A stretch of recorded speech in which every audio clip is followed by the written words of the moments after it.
গতরাতে রাজধানীর খিলগাঁওয়ে আগুনে পড়েছে সমিল সহ বেশ কয়েকটি গাড়ির গ্যারেজ। সেখান থেকে এই মুহূর্তের খবর জানাতে সরাসরি যুক্ত হচ্ছেন সহকর্মী ওয়ালিউল সাকিব। সাকিব, গত রাত সন্ধ্যা 7:30টার দিকে আগুন লাগে, যা 9টি ইউনিটের চেষ্টায় নিয়ন্ত্রণে আসে। আগুনের সূত্রপাত সম্পর্কে কিছু জানতে পেরেছেন?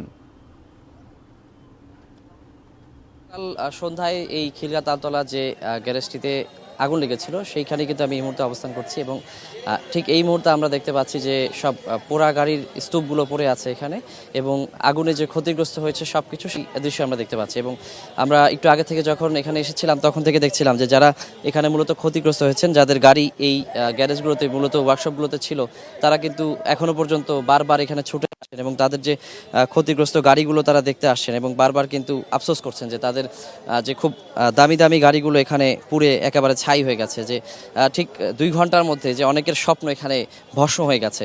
আমরা কিছুক্ষণ আগে আসলে দেখছিলাম যে এখানে যে এমন লোকজনও কিন্তু আসছিলেন যে মাত্র কয়েকদিন আগে গাড়ি কিনেছেন, এখানে কিছু কাজ করানোর জন্য দিয়েছিলেন, সেই গাড়িটি পুড়ে শেষ হয়ে গেছে এবং ধার দেনা করে কেনা গাড়ি, তো তাদের আসলে সম্বল বলতে আর তেমন কিছু অবশিষ্ট নেই। তারা কিন্তু একেবারে অসহায় অবস্থায় আছেন এবং তারা বলছেন যে আসলে কিভাবে এই অবস্থা থেকে ঘুরে দাঁড়াবেন সেটি কিন্তু তাদের জানা নেই। কালার এক্সপার্ট, জর্জ স্যাপ এবং মাইল্ড অন হ্যান্ডস টেকনোলজি সমৃদ্ধ অরিক্স ক্রিস্টাল ওয়াশ আপনার লন্ড্রি এক্সপার্ট। আর আমরা কিছুক্ষণ আগে কিন্তু এখানে যারা এই ওয়ার্কশপগুলোর মালিক রয়েছেন এবং যারা অটোমোবাইলস মালিক সমিতির সদস্য রয়েছেন, এরকম অনেকে কিন্তু এখানে এসেছিলেন এবং তারা এসে আমাদের সঙ্গে এই বিষয়গুলো সম্পর্কে জানিয়েছেন। এখানে কিন্তু মোট 14টি ওয়ার্কশপ ছিল এবং এই 14টি ওয়ার্কশপই কিন্তু এখানে ক্ষতিগ্রস্ত হয়েছে, পাশাপাশি 3টি সমিল এখানে ছিল।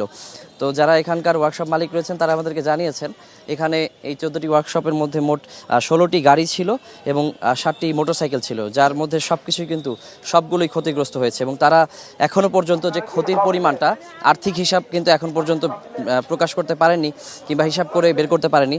তবে তারা আমাদেরকে ধারণা দিয়েছেন যে আনুমানিক প্রায় 20 কোটি টাকার মতো ক্ষতিগ্রস্ত তারা হয়েছেন।